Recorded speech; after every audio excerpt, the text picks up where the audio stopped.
Hello বন্ধুরা, সবাই কেমন আছো? আশা করি সবাই ভালো আছো। তো আমিও খুব ভালো আছি। তো চলো দেখো আমি আজকে কি ভিডিও নিয়ে চলে এসেছি। তোমরা থাম্বনেল দেখে নিশ্চয়ই বুঝতে পারছো। তো একটা 32 বছর মেয়েকে কেন ন্যাড়া করা হয় তো সেটাই তোমাদেরকে দেখাচ্ছি, চলো। আর তোমাদের আগের ভিডিওতে আমি দেখিয়েছিলাম যে ও কিন্তু পাগল ও মেন্টাল প্রবলেম আছে। তো সেই জন্য ওর মাথার চুল এত বেশি আর এত ভারী হয়ে গেছে, ময়লা নোংরার জন্য চুলকাচ্ছে। তো ও তো আর নিজে পরিষ্কার করতে পারে না, আর সেই জন্য কি করবে চুল রেখে বলো। তা সেই জন্য ওকে আমাকে ন্যাড়া করতে বাধ্য হচ্ছে, খালি আমাকে বলছে বৌদি ন্যাড়া করে দাও, ন্যাড়া করে দাও। তা সেই জন্য আমি ওকে ন্যাড়া করিয়ে দিলাম। আর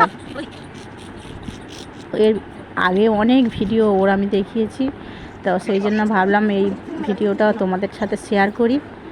তো ন্যাড়া করতে করতে দেখো আমার হাত এমনিতেই কেটে গেছে। ওর মাথার চুল এত ঘন, ওকে প্রায় 2-3 মাস ছাড়াছাড়ি ন্যাড়া করতে হয়, কারণ মাথার চুল প্রচুর ঘন। ন্যাড়া করে করে এত মোটা হয়ে গেছে যে খালি ব্লেড নিয়ে করছিলাম তো আমার হাতটাই কেটে গেল। তো যাই পারে হোক, পাগলদের আর চুল রেখে কী হবে, ওরা কি আর নিজের মাথা নিজে পরিষ্কার করতে পারে? সেই জন্য ন্যাড়া করে দিলাম। তো মাও বলছিল, আর ন্যাড়া না করালেই কিন্তু ওর মাথায় এত নোংরা পড়ে, তো প্রচুর নোংরার জন্য উকুন ভরে যায়। আর উকুন হলেই তোমরা বুঝতে পারছো কীভাবে মাথাটা পুরো কামড়ে খেয়ে নেয়। তা ও এত চুলকায় হাঁসুস হাঁসুস করে, তো আমাকে বারবার বলছিল বলে আমি ন্যাড়া করে দিলাম যে বৌদি আমাকে ন্যাড়া করে দাও।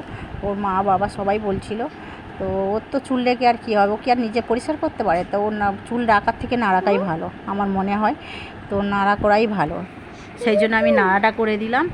আর তোমরাই কমেন্ট করে বলো যে নাড়া করে ঠিক করলাম কি ভুল করলাম।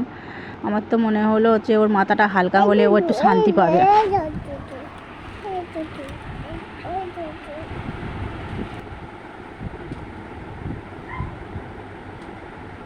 তাই নাড়া করার সময় যে কত রকম ব্যাঁক দিচ্ছিল সে বোঝা দেয়। ও তো এমনিতেই একটা করে কথা বললেই ওর পছন্দ হলে ঠিক আছে, নইলে তো বেঁকে বসে। তো যাই পারে হোক, হয়ে গেছে আমার নাড়া প্রায়, আর একটু বাকি আছে।